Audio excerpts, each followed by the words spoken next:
Helicopters, they're finally here in Microsoft Flight Simulator. They're part of the latest update, the 40th anniversary edition. There's 2 of them, but that is not all we're getting. There's a whole bunch of other new content, tons of it in fact, one of which actually includes the renowned Kai Tak Airport. Now in this video we're just going to concentrate on helicopters, and they're very easy to access. Just go into the aircraft selection and you can see a rotorcraft selection.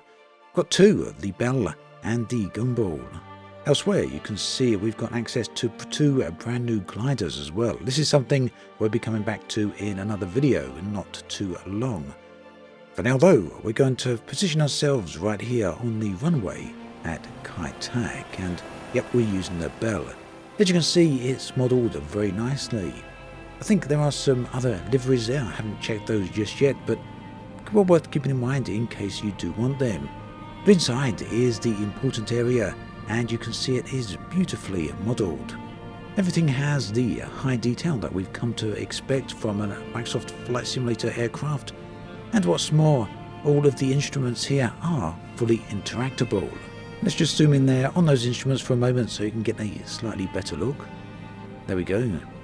And the glass display down the bottom there is also interactable as well. You can see all the knobs and switches lighting up as I move over them.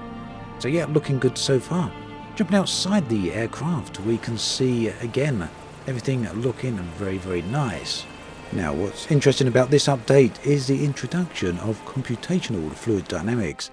These have been put in to allow for us to use helicopters. We can access a visualization if you want from the user experience menu. There we can see aerodynamic visualization CFD, and we can see exactly what's going on with all the air currents around the helicopter. Just going to zoom out a bit there for you to get a bit of a better view. A whole load of stuff going on. Going to disable them though for this video, and we're going for our first flight.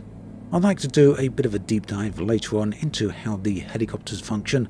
I'm by no means a helicopter pilot, so this is certainly all new to me, and because of that I was entirely surprised at just how easy the helicopters are to fly.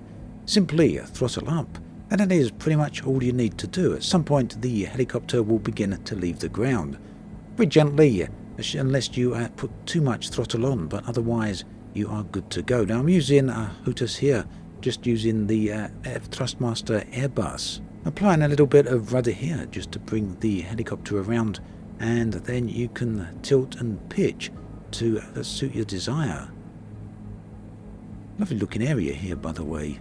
So yeah, this city is not photogrammetry, it is autogen as you can see, but nonetheless it does look very decent. So far the update has gone very smoothly, although you will notice in the footage here a few hitches. These seem to be going on occasionally, but they're not too dramatic, just sometimes when I'm looking at exterior shots. Strangely, you don't notice them when flying the helicopter, mainly when you're only on the outside. So yeah, this is perfectly fine if you just want to jump in and get to grips with the basic use of a helicopter. The flight model so far has been enabled so that it's very easy for you to handle, even without any real experience. But that said, things change dramatically when you turn the assists off. Now these are set on by default, and when you remove them you can see that things aren't quite so easy anymore. The settings for this can be found in the assistance option under the pilots menu. Down at the bottom there you can see helicopters, assisted tail rotor, and helicopters assisted cyclic. So if you want the full helicopter experience or close to it, then you'll definitely want to disable those 2 options. Other than that, when it comes to sightseeing, helicopters are completely amazing. There's some truly wonderful scenery all around Microsoft Flight Simulator. We're here once again in one of my favourite locations, New York, and yeah, we get to appreciate the view in a way we just can't do with airplanes. Look at that, lovely stuff. Now I'll be back very soon with a video on gliders and many of the other aspects of the 40th anniversary update. Keep an eye out for those, they'll be here soon. As always, thanks for watching, and I'll catch you guys and girls next time.